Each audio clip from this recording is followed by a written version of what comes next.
¿Cómo le va? Buen Día, Janina, ¿qué dice? muy trasnochada, pero bien. Bueno, andamos con pocas horas de sueño. Sí, mucha actividad. Ayer, bueno, en realidad, los que no trabajamos ayer, de alguna forma también nos interesó ver, como pasa con los partidos de fútbol, Claro. terminó el partido del Barça contra el Madrid, los comentarios, porque Claro. lo jugoso viene después también. Totalmente. Igual hay que decir, Sergio, que es muy bien aceitado el sistema de carga de datos. Sí. 9 y pico, luego de que habló Francos, que por supuesto eligió qué lectura hacer, que fue el panorama nacional. De inmediato se cargaron ya los datos al 90%, con lo cual la tendencia ya era irreversible, así que en ese sentido estuvo bueno, pero claro, después uno se queda pensando en el análisis, intercambiando información en las redacciones, así que me costó tarde. Y aunque la justicia electoral determinó que los resultados se debían publicar de manera distrital, no sumado, inevitablemente se sumó. Pero por Al toque se sumó. supuesto, siempre se hace así cuando es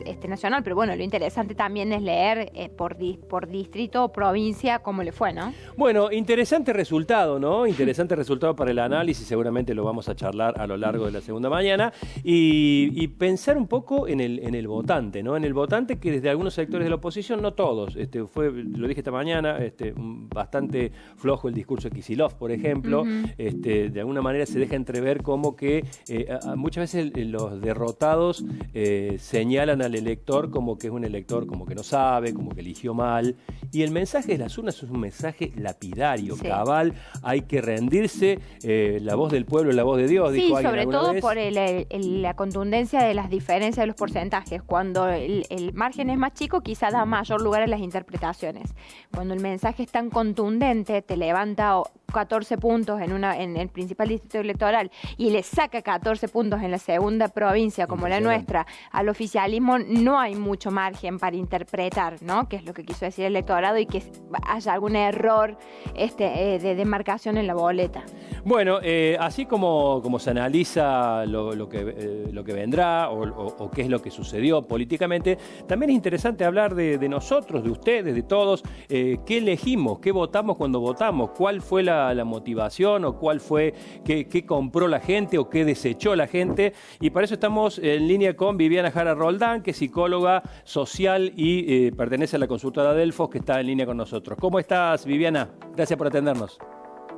Hola, ¿qué tal? Buen día, Sergio. Bueno, aquí estamos con Janina para preguntarte una serie de cosas, pero fundamentalmente arrancando con ¿qué votó la gente? ¿Cuál fue el comportamiento a tu criterio que tuvo el votante? Empecemos por Córdoba, para no mezclar y para no hacerlo más engorroso. Bueno, generalmente el momento de las elecciones se juegan distintos valores simbólicos que se le da al voto. Es decir, la gente quiere dar un mensaje, quiere, darle algún valor útil a ese voto. Y en este caso había distintas cosas en juego que claramente demostró también la división de votos. Más allá que hay una fuerza que ganó y con gran diferencia, también hubo un gran porcentaje de gente que no la eligió. Entonces ahí se pueden evidenciar esos distintos motivos por los cuales la gente eligió. Por un lado están los motivos más bien económicos. En este sentido, el gobierno de Milei, por un lado, ha ajustado, si se quiere, a determinados grupos que hoy están viviendo las consecuencias del plan económico, ¿sí? El no poder llegar, no a fin de mes, sino llegar solamente a la primera quincena, el poder reducir ciertos gastos de las necesidades más básicas y haber reducido casi por completo el ocio en muchos grupos. Que esa gente muchas veces ante ese apriete, esa sensación de no dar más, se alejó de la opción de Milei. Pero después al mismo tiempo están quienes valoran fuertemente la baja de la inflación, el no sentir esa sensación de asfixia diaria que sí sintieron a fines del gobierno anterior y que siempre funciona como una amenaza, siempre viene a cuenta esto de no, mira si volvemos a eso que teníamos. Entonces el factor del temor para aquellos grupos que por ahí estaban un poco más indecisos, creemos que puede haber sido un factor para terminar de definir el voto a último momento, porque entendemos que en la última semana un poco se dio vuelta y se profundizó el voto hacia La Libertad Avanza, que esto está claro que es un voto al partido político, al modelo de país que presenta Milei, y no a Roca, no a los candidatos, en donde, bueno, había gran desconocimiento de los nombres, de quiénes eran, de qué representaban, pero no importaba, la elección era más al partido político. En este sentido es un voto más ideológico, de apoyo a ese modelo de país que viene a presentar La Libertad Avanza y que busca profundizar.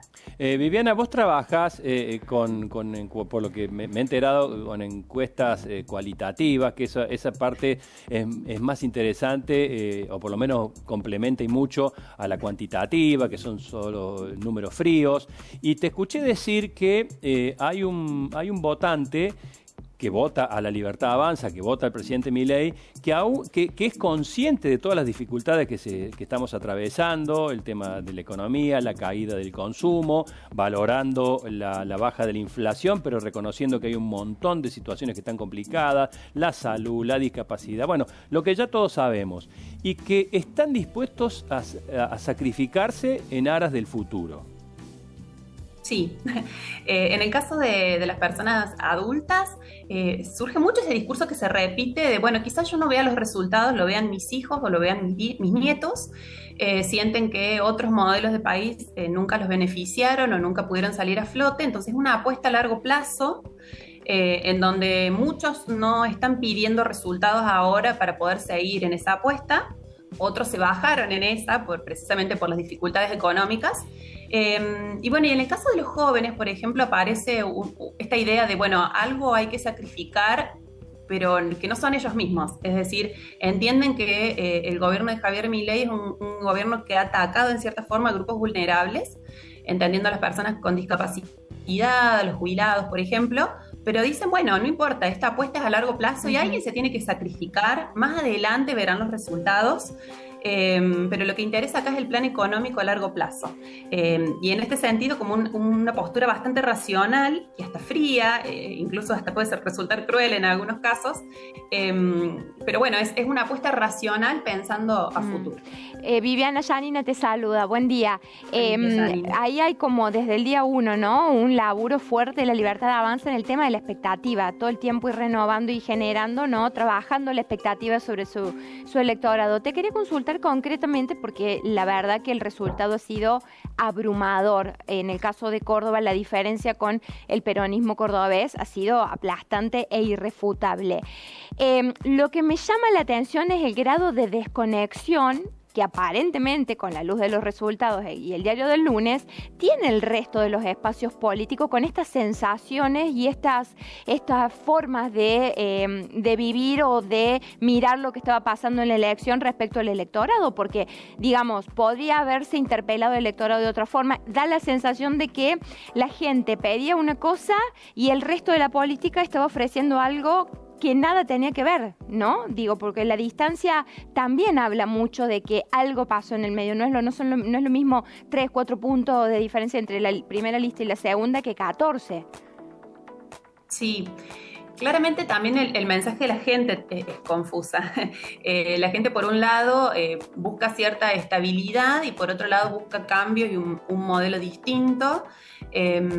A Milei la gente lo describe como el rebelde, como el que se animó a hacer algo distinto en la política, y eso es valorado por muchos. En este sentido, las demás fuerzas políticas representan la política tradicional, y sí hay como una demanda implícita a que haya un poco de esto.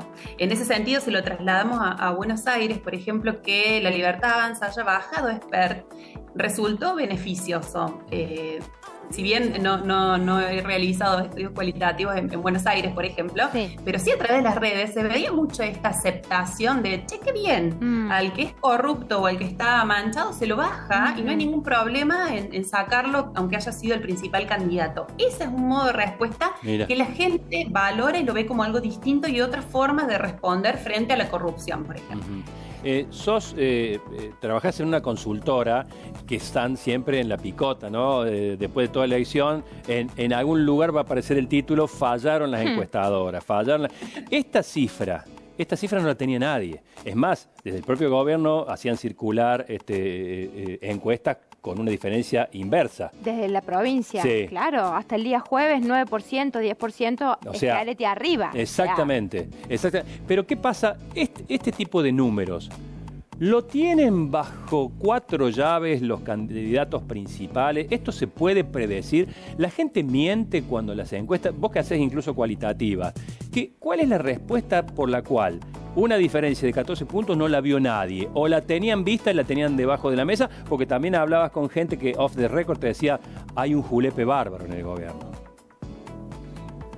Sí, viste que todas las elecciones se terminan de definir el último día, la gente, la mayoría, el día que va a votar termina de definir realmente quién va a votar. Entonces las encuestas que vienen con la previa muchas veces se alejan de esa decisión que todavía no está tomada, la gente te dice quién es, quién suponen que pueden llegar a votar. Por otro lado, hay mucha desilusión en el votante que votó a Milei hacia la política en general. Nos pasó de identificar a esta gente que dice, bueno, al final son todos iguales, sí, es lo mismo, no tiene sentido votar, y entendemos que ese porcentaje de gente que no fue a votar en su mayoría son los desilusionados. Lo que también podría haber hecho alguna diferencia en términos de los números. La gente te dice quién votaría o qué piensa, pero después puede no ir a votar, que es lo que pasa. Me parece que esas pueden ser algunas de las explicaciones que se pueden dar, más allá de, como te digo, que al último se termina de definir y que es probable que algunos elementos, como decíamos, el discurso de Donald Trump, la visita de Milei, por ejemplo, en Córdoba, que han terminado de cocinar algo en donde la gente estaba ahí en duda. Porque nos pasaba mucho esto de gente que criticaba mucho el gobierno de Milei, pero después el momento de decir a quién votar, y ahí es como que no lo terminaba de decir, pero te das cuenta, Chiste lo va a terminar votando. Porque hay ahí como una adhesión y una identificación con ese espacio político que, como siempre decimos, es muy difícil por ahí dar marcha atrás con una elección. Reconocer que lo que elegiste quizá no está tan bueno. Entonces, en este sentido, muchos que están como bastante alejados de lo que tenían como expectativa en un principio con La Libertad Avanza, todavía queda ahí un resabio de lo emocional y de la esperanza, esa expectativa y esta idea de, bueno, demos una oportunidad más. Son elementos que pueden haber jugado para estos números que sí, claramente sorprendieron y alejan a lo que las encuestas venían diciendo, pero que por ahí en lo cualitativo lo vemos, pero no lo podemos cuantificar. También da la sensación que conforme van pasando los años y la gente, digamos, critica mucho a la política, pero también se involucra, daría la sensación de que hoy todos hablamos de política, ¿no?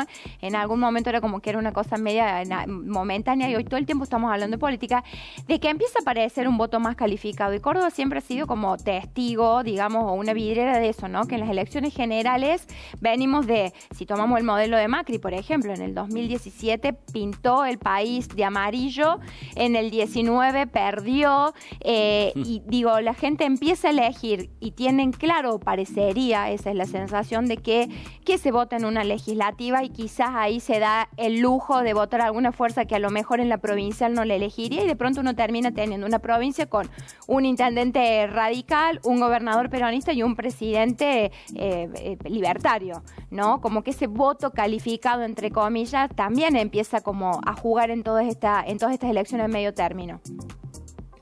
Sí, cada elección es única en el sentido de cuál es el sentido que se le quiere dar, dada la realidad, dada lo que pintan también los medios de comunicación, qué es lo que va pasando. En este caso, estaba en juego como este modelo de país. Y también estaba en juego, bueno, ¿qué va a pasar particularmente con Córdoba? Que es algo que en las legislativas también pesa, ¿no? Bueno, busquemos representantes cordobeses o que se identifiquen más como cordobeses, que son quienes probablemente hayan elegido a Juan Schiaretti, a Natalia de la Sota. Pero después lo del modelo de país, los que eligieron a los candidatos de La Libertad Avanza. Y en relación al interés, es cierto que la gente está interesada, le gusta hablar de política, pero también es cierto que hay mucha desinformación y que la gente tampoco tiene muchos elementos a veces para poder pensar, o hay como ciertos discursos que están muy fuertes e impregnados y que se repiten en lo discursivo. Cuando hablas con la gente son frases hechas que las has escuchado en los medios y que son repetidas incansablemente. Y hay poca información de muchas cosas. Cuando pasó, por ejemplo, lo de discapacidad, el 3% con Karina Milei, la mayoría no estaba al tanto, por ejemplo, de que había sucedido eso. Claro. Y bueno, y después cuando algunos, bueno, sí lo identificaban, decían, bueno, pero es algo de Karina Milei, no es de Milei, no lo ensuciaba en ese sentido de la imagen del presidente, sino que se asociaba más fuertemente a su hermana. Entonces, bueno, la información, el interés no necesariamente va de la mano de la información, que me parece que es el punto por ahí más flojo, si se quiere, cuando hablamos con la gente. Las interpelo las dos ahora porque me suena qué difícil que se ha puesto la situación para todo tipo de oposición en la Argentina, para el kirchnerismo, para Provincias Unidas, para el cordobesismo, para todo lo que esté fuera del área de influencia de Milei. Mientras hablaba, Viviana, yo iba pensando qué fácil que fue para Menem confrontar con Alfonsín, qué fácil fue para De la Rúa confrontar contra Menem, para los Kirchner con De la Rúa, para Macri con los Kirchner, para Alberto con Macri. ¿Cómo se le opone a Milei ahora? ¿Qué tipo de político hace falta? ¿Qué tipo de personalidad, sobre todo eso, de personalidad hace falta para confrontar con Milei? Todo lo tradicional va a vía muerta. Ayer escuchaba el discurso de Kicillof, pobrísimo, sí. No sabía qué decir. Ayer Schiaretti optó por festejar el diputado de más que consiguieron. No. Pero, ¿cómo se paran? ¿Qué hay que inventar? ¿Existe un político de estas características? ¿Un Milei de izquierda, para decirlo tontamente? Cuando hablamos de las características como del candidato ideal o el político ideal, la gente hace como una recopilación de valores que les resultan interesantes. Toman de Milei esto de la rebeldía y de animarse a hacer algo distinto y de romper el status quo, ¿no? Ir por la propia, jugársela, estar dispuesto a ir contra todos. Pero sí le critican, por ejemplo, los modos. Entonces, les interesa que la política esté más asociada, a cierta seriedad, digamos. Podés ir y romper todo, pero con una postura más políticamente correcta, en algún sentido, principalmente en las personas adultas. En los jóvenes es algo que no hace ruido.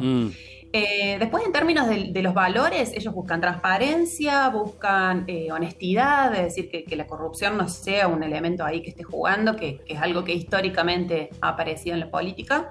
Entonces, como que hay una serie de valores que toman y que es necesario, después no los encuentran en lo que aparece, ¿no? Entonces, terminan eligiendo, como lo han dicho en esta elección, elegimos al menos peor.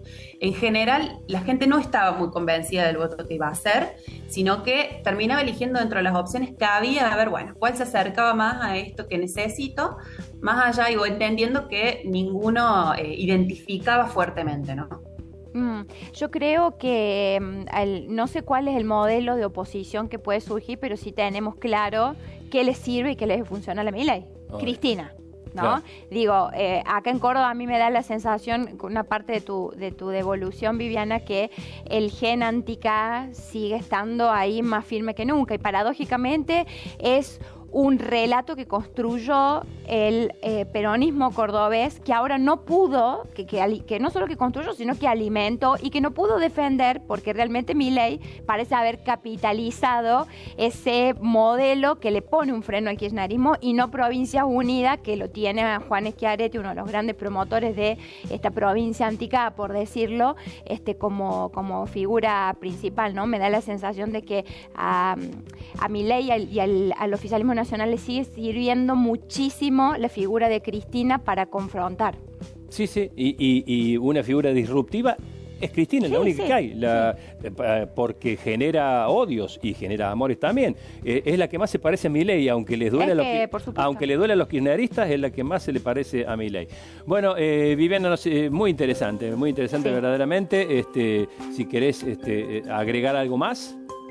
No, en relación a eso es cierto que lo antica en Córdoba es muy fuerte y es un elemento central. En esta elección no sé si jugaba tanto porque entendían que no estaba en juego en la provincia. Lo que sí está en juego y que la gente cada vez hace más foco es no votar a alguien que no va a ganar. Y en este sentido, Provincias Unidas entienden que es fuerte en Córdoba, pero entienden que a nivel nacional no. Entonces, ¿qué peso puede tener en el Congreso? Es un elemento que también voto útil, Viviana. sería. Exacto. Fíjate que las fuerzas, las siguientes fuerzas tienen poquitos votos. Claro. Digamos, se concentraron en aquellos que tenían chance de ganar o que se escuchaba que tenían chance de ganar y redujeron bastante las otras opciones.